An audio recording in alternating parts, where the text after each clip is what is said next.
Hello, and welcome to the Thoughtful Doctor, where medicine meets humanity. Now, I'll tell you a story today about my grandmommy. She calls me from time to time. Usually, it's nothing urgent, just small conversations, a quiet check in, sometimes to talk about her medication, sometimes just to hear a familiar voice.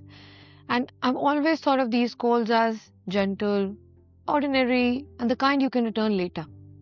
But recently, she called me and I missed it. Um, that was another ordinary day for me in clinic. It was full. My clinic was running over. There were things I had to finish, admin stuff. Then the boys, I had to come home, I had to cook the dinner, do the bedtime routine. Nothing unusual. And somewhere in the middle of all of that, I remember thinking, I should call her back. Now, it did cross my mind. It was there. And then the moment passed. Now, the next day, I found out that she's been admitted to intensive care. She's back in India. Um, Now, that's when the thought came, how did I forget? And it wasn't just a neutral thought, there was something else with it, a lot of guilt. That quiet, heavy feeling of, I should have done that. Um, and I think many of us know this feeling.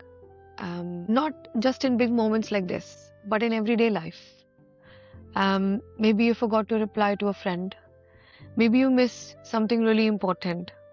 Like the other day, I forgot the birthday of my best friend. You remember, just a little too late.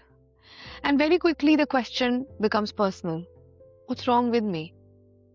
Why am I so forgetful?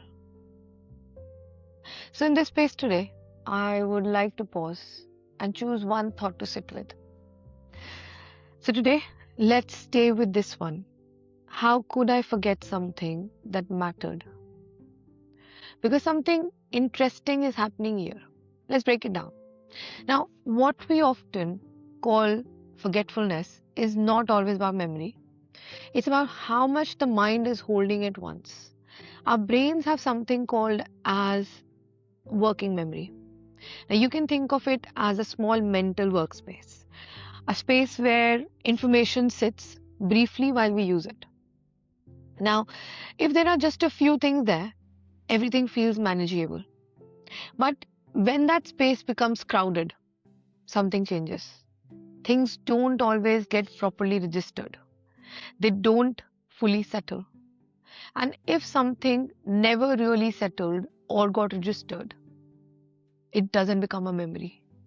It's not possible to recall it later, or it's very hard. And when I think back to that day, I can see that my mind wasn't empty, it was full. Work, tasks, children, decisions, commute. And that one thought about I should have called her was sitting quietly amongst many others.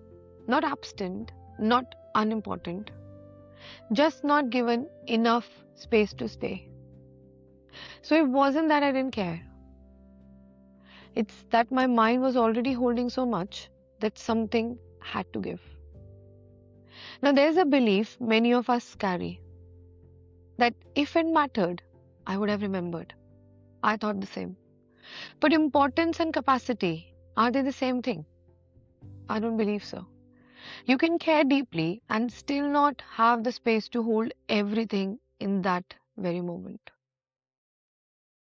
In clinic, I often meet people who feel frustrated with themselves about it.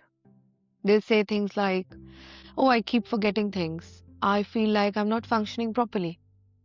But when we look a little bit more closely, what we often find is not a failing mind, but a full one.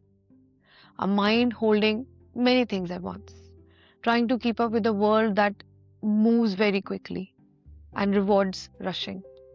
And sometimes what helps is not trying harder, but supporting our minds differently, writing things down or using reminders, reducing how much you expect yourself to carry mentally.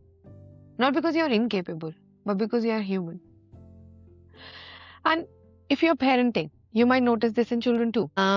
I've ever seen a child, if they are given several instructions at once, they may complete one, maybe two, and forget the rest. Not because they weren't listening, but because their working memory can only hold so much at once. So maybe breaking things down into smaller steps can make a big difference. So, one thing at a time, giving the brain space to succeed. So, before we finish today, let's take a slow breath in and a gentle breath out. And just sit with this thought. What if I didn't forget because I didn't care? What if my mind was simply full?